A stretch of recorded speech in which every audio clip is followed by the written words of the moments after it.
Bonjour peuple congolais. Ngai ndeko na bino Christian Bola bien mamamba peuple mokonzi peuple souverain. Toye ko parler makambo ya zando munene boyebi babomaki administratrice ya zando munene et tolingi to parler un peu hein tout ça la approche moko administrative ya organisation et compétences tout le bas, il y a administrateur dans le marché urbain. Et puis, donc, par là, nous voudrions entendre parler, n'est-ce pas, des pouvoirs qu'ont, n'est-ce pas, les administrateurs dans des marchés urbains de la ville de Kinshasa, partant de toute la République. Donc, nous attardons maintenant sur le cas, n'est-ce pas, Zanomne, puisque incident Salamaki, assassinat, babomi administratrice Wana, et puis, Toyoki batu ebele ndenge balobi lobi donc bansu balobi que ezali Zoé Kabila muto a commanditaki puisque Zoé alingate ka parti wana zandu et version mususu balobi que moi si wana na kimbuta bayokanite par rapport ya mbongo oyo esengela ki apesaka ando kimbuta par mois $250,000 etc. Donc, la version belé, ça dit qu'on s'est multiplié. Il y a un autre lobby que le fait qu'on a des éléments, on peut intervenir par rapport à notre connaissance. Il y a marché urbain, il y a Kinshasa, il y a autorité politico-administrative Oyo, Bazali na yango, doublement à niveau il y a commune et puis à niveau il y a gouvernorat. Donc, qu'est-ce à dire? Puisque tu as une expérience, nous autres, nous avons travaillé aussi dans la commune de Kasavubu. Nous savons comment ça se passe. Et puis, dans la ville aussi, on a cette expérience. Puisque les monographies, des études. Donc, raison pour laquelle on a intervenu, puisque c'est une étude. On a travaillé dans la commune de Kasavubu.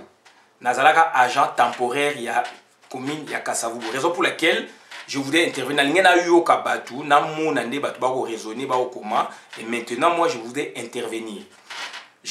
J'interviens pour quoi apporter n'est-ce pas touche nangai connaissance nangai par rapport à cette matière et bande ko nangai commune tout presque.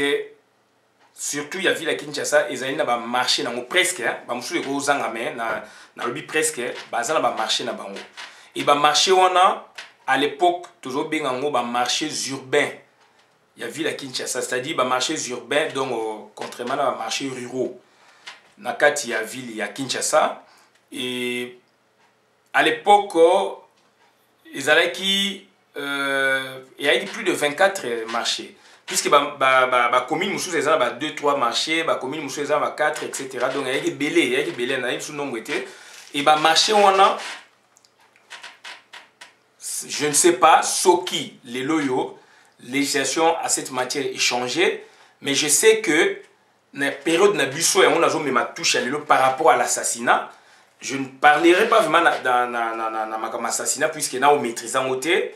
Qui est commanditaire, qui tout ça, na maîtrisant côté, cause au bas où il est lipé, na ko maîtrisant côté, mais na moni deux grandes causes, deux grands problèmes que soulever, je voudrais intervenir, puisque na yo qui va boumi mutu, va boumi administratrice. Donc voilà, c'est une grande personnalité na kata marché. Mais si kota va boumi si koyo, il faut na yeba, na yo ka version, na yo qui na moni au bas lobby wana si ko ngana ngina bimisa touche o yangai. Touche médiane par rapport à terrain puisque j'ai travaillé dans la commune et à Kasavubu. Donc, dans chaque commune, il y a des agents, il y a temporaire aux communes, pour ne pas dire bourgmestre, donc commune tout le bas à Ambochak. Et en période de Moboye, donc ils ont sous forme de CDD, donc voilà, aux communes à Ambochak. Et puis, ils ont des agents. Peut-être qu'ils ont volé aussi dans la CDI, d'autres gens ont l'équivalence. Mais il y a des gens qui ont dans la ville. Ville, c'est-à-dire quand on parle de ville, c'est-à-dire directeur urbain, c'est lui le patron de la ville. Il y a des gens via, n'est-ce pas, ministère. Ministère et la fonction publique. na domaine ebele tourisme bazoya na commune justice bazoya na commune na ye finance surtout bango mingi bazoya na commune agriculture bazoya na commune donc domaine ebele hein donc voilà ebele eza na disposition ya commune donc na ba responsable la commune puisque tout ba bourgmestre adjoint na conseiller permanent ya commune troisième personnalité après on a rasko ba assemblée communale mais tous la période nini tous la régime nini omoni donc quand maintenant j'ai vu ndeko à lobby que bah yo kanaga pesa 250 000 $ et qu'il y a boyi c'est là où j'ai dit non il faut que j'éclaire tant que donc Zoya Lingate ka place et qu'il y a s'opposer c'est là où j'ai dit que je vais éclairer un peu la lanterne parce que ezali batuana d'abord on toke dans la monographie dans la commune donc comme c'est des zones n'importe quelle chose donc le beaucoup c'est na ba institution na le biona bato bazo dépendre na bango et bazasko ko affecter bango na misala bamuso bazana kati ya bureau bamuso bazana kati ya terrain ba parking où ezali à travers la commune à travers ville donc la commune ba parking on l'appelle il y a des agents il y a l'état bazawana temporaire comme sous statut donc ba fonctionner à l'état bazawana ba tekaka ba ticket ba boyeboye bazwaka et puis il y a un médecin vétérinaire dans chaque commune puisqu'il y a des animaux qui viennent de partout il faut y appeler ça attestation surtout ba ngombe ba taba surtout ba nyemo amine noana donc ba gros bétail wana so bangi il faut aye ba bokubuma wapi et pourquoi il faut ça mukanda et puis ba fufu tango yaka ba vivre wana tango yaka ba nini donc il y a ba taxe mo ba benga ba taxe agriculture ba gens ya ville to benga ba gens ya ville par rapport à commune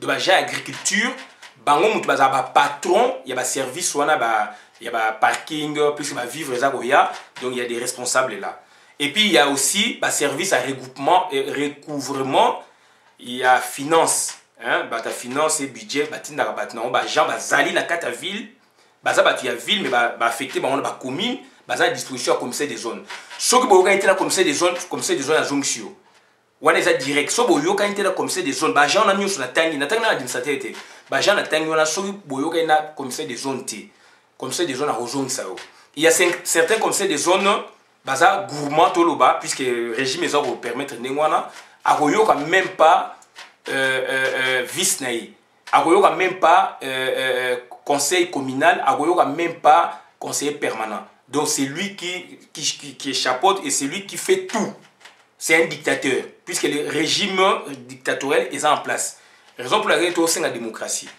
nazo ba makambo na sala yango na viva yango voilà donc sikoyo na niveau sikoyo wana na niveau ya commune batini ba gens na ba parking batini ba gens na ba wenze et puis ba période de recouvrement bata finance sikoyo bango ba ya sikoyo eza ba période moboye ba kendaka ba magasin sikoyo ça ba recouvrement hein ba recouvrement na ba militaire pe na sima sikoyo na cadre commune de ba perception ça la makana journalière bambongo wana sikoyo to bali na chaque parking il y a un responsable azali agent temporaire ça dépend maintenant à cause de l'agent à ville aza sous statut on suppose que bango baza na monopole mais au mona agent temporaire oyo azali embauché na comme c'est des zones où bourgmestre ou bien na commune wana bata commune muté embauché bango batu wana sikoyo mona soki bourgmestre agent moko ya l'état oyo maza musala yende titulaire mais ako tia mutu na yene mutu apercevaka donc ça dit a échappoté sikoyo ordre vraiment hiérarchique donc où ba commune mususu ou ba bourgmestre mususu akotika ordre wana mais symbiose ezali entre ba gens sous statut ya commune na ba gens ya nini donc akotika mandenge ezali agent ya sous statut donc ya finance il y a ou agriculture il y a ville bango mutu ba percevoir ba mbongo wana na fin ya journée bosali ba recette puis ba percepter bazali ba superviseur bazali na kati wana bon ba fonction za wana bo percevoir ce que boyena ba mbongo wana sikoyo na fin ya nini donc voilà bo calculer bo kena ngo bosali bo pesa ba reçu après sikoyo on bateki à partir de msusu ya ba 12h 13h bobani ko percevoir so que à percevoir te bo marquer na carnet etc.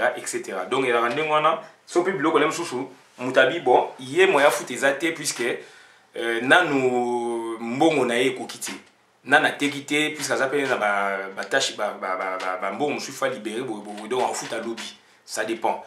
Ou donc ce que vous fouta beaucoup bien la police bah et puis bah contraindre à fouti. Donc ça c'est na niveau il y a ba parking ou qu'est-ce qu'on a niveau marché bah gens au tolobi bah ou ta ville donc bah ça na disposition à commune donc bah percepteur bazali bah ça bah grade belé comme peut commune peut embaucher bah gens naie pour travailler en symbiose. Mais qu'est-ce qui se passe là? On parle pas d'administrateur mais au niveau quand on parle d'administrateur c'est au niveau du marché.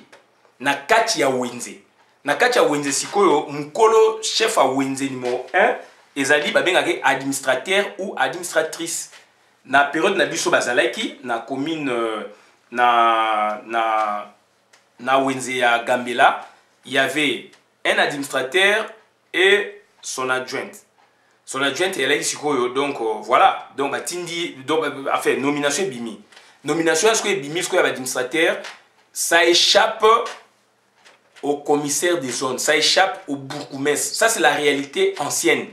Et tel que je perçois les choses, je pense que cette réalité existe. Quand j'ai vu maintenant les gens écrire boué, c'est là où j'ai compris. Donc, ça n'a pas changé. La réalité existe. À moins que je me sois bourré. Mais à ce que je sache, à ce que je sache, donc... réalité yangwana puisque na percevoir na sentir ezaka ndengwana administrateur mingi bazalaka bato bazali nommé na gouverneur puisque à notre époque bato wana bazako dépendre na nani bao dépendre na ville et puis il y a eu évolution ça même na ba années 80 il y a eu encore makasi après démocratisation sikoyo ba mbongo il y a un marché urbain qui est nyonso na ville. Ba marché bo sali ba perception chaque marché zone memambo na ville et pas gouverné. Chaque marché zone memambo na ville et pas gouverné. Mais période de biso salaki wana yali avant démocratisation. Il y avait des administrateurs toujours ba parking les alaki mais ba mbongo nyonso ba marché urbain à ville à Kinshasa na ya maluku. Nyonso wana na butu na ba so ba sali na ba 18h 20 bazo memambo na ville na gouvernorat. Dans les années 90, bah il a changé. Là maintenant, dans mon équipe moi bah aménagement moi salamaki donc mbongo sikoyo mbongo zotika na commune mais ville a joué moi pourcentage bino bourgeois rester beaucoup de la commune y moi nini baza ko transférer une partie aussi na ville. Bon, sikoyo quant aux administrateurs nomination, c'est une nomination toloba en quelque sorte c'est une nomination. Et où tu as na ville, na gouverneur ya ville. C'est le gouverneur ya ville où tu as nomaka, administrateur, marchés urbains. Hein, chaque ville. Donc chaque ville, province, ça la ndengwana. Donc yem ta nommé. Et maintenant, qu'est-ce que nous on a constaté? La période de biso salaki. Na kacha wenza Gambela. Makam nazolo batu ya Gambela, batu ya Kasavubo basalaki wana ba yebi. Et exemple, vous pouvez prendre ça pour l'étaler, n'est-ce pas, sur l'étendue, il y a territoire. Il y a province, il y a ville à Kinshasa, peut-être il y a une province, donc, il y a marché Gambela. Prenons l'exemple du marché Gambela, puisque ça vous a un marché Moko Gambela. Et c'est parking. Dans le marché Gambela, on a vécu ça. Comme c'est des zones. Il y a l'État qui va percevoir un bongo, des taxes, des pesa, des maman, des tickets, des messa, des partout. Mais les commissaires des zones, ils ont buté, puisque le rapport est lié. On a fait ça dans le marché, mais tout ça ensemble, au moins, on a marché, on a parking à côté marché, etc. On a parking à côté de bureau, dans la commune, dans le bureau, comme ça. Donc, qu'est-ce qu'on a constaté? Il y avait maintenant des gens percepteurs, qui ne percevoir dans le secteur qui a marché et que l'administrateur a tcha batupé aïe. D'où, et comme il m'a boulou, so bino percevoir baboyi. au moins nous percevoir jusqu'à ce que il y a ville tant ba lekana ou administrateur a tché au moins avec Sabino que non maman avec Sabino ba foot à shooter ba Sabino ba ticket on va se faire foutre. Et comment il y a complication. Et puis au moins ba foutre qui il y a ba ticket, il y a ba administrateur, il y a ba tu administrateur et que il y a commune ticket ça moussous. Et ça même prix mais au moins la ticket oh ça couleur moussous donc administrateur a une autonomie moko boyé partiellement pouvoir na kati ya marché subdivisé en deux, une partie à ticket commune, Bajan percepteur à commune, Barojoa, partie monsieur Zali, Bajan Yaye. Bandekonanga, on a vécu cette scène. Jusqu'à ce que comme ça, des gens ont un rapport et comme lié, à quitter na terrain. Pour la totale, on va commoter, à quitter na terrain, à l'obéli, et là, on va échapper. Mais moi, Bajan Moussou Bazo, qu'on a beaucoup de bâti, et on comme na commune. Comme ça, des gens à quitter na terrain à Gambela. Atuni batu na ba secteur wana non biso futa ba taxi siko e comme siko bata commune batikaki et comme kaka boza ba périmètre mususu périmètre boé eza ya binoté eza administrateur et administratrice à l'époque atuni siko nani comme ça les gens a quitté atuni siko administrateur mais comment expliquer ngam naza mokonzi ya awa ba Jean ba pesi ba rapport boboé oh non parti yo mokonzi bino boko joate puisque mitine euta na ville et pas gouverneur et pesa mobudu comme ça déjà ça nini azongisi mukila na sima d'où une grande partie ya Gambela ezalaki ya administratrice ye moko muta konzaka wana batu na ye spéciaux baza certainement ba gens temporaire pour ye ba koti batne azali donc ça dit c'est comme un pouvoir dans un pouvoir donc ville atindie à sa disposition à la commune, mais à ça dépend de la communauté. Comme ça, des gens le belé le remonter. Il y a ça direct gouverneur. Donc, et puis, bah, toi, il y a ça gouverneur. Il y a ça direct gouverneur. Et gouverneur, tant que comme ça, des gens, moussous, tant qui bon respect, côté là, pour pénétrer. Bino, bah, na ville, beaucoup, quand je regarde, ticket, il y a maman, peut-être, na Gambela, messa, il y a administrateur ou administratrice, donc il y a gouverneur.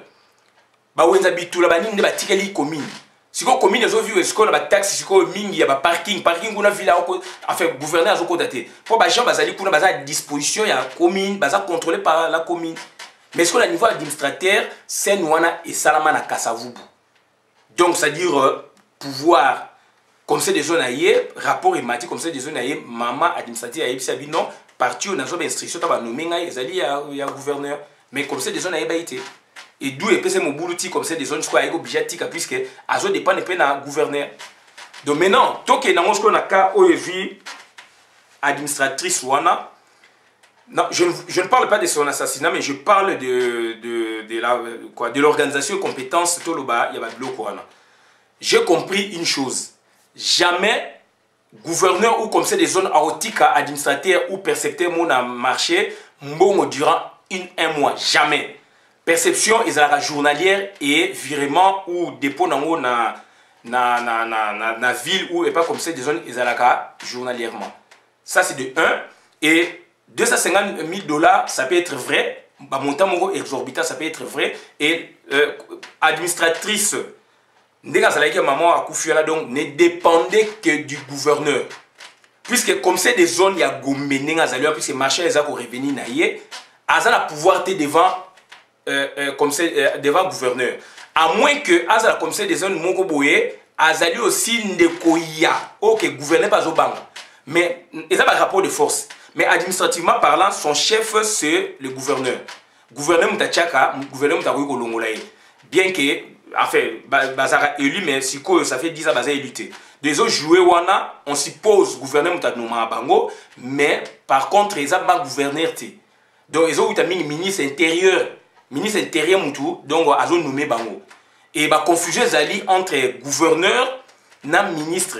Parti Moussouman a gouverneur, ils ont renommé, parti Moussouman a ministre et intérieur. Deuxièmement, la confusion c'est donc un rapport de force, un poids politique.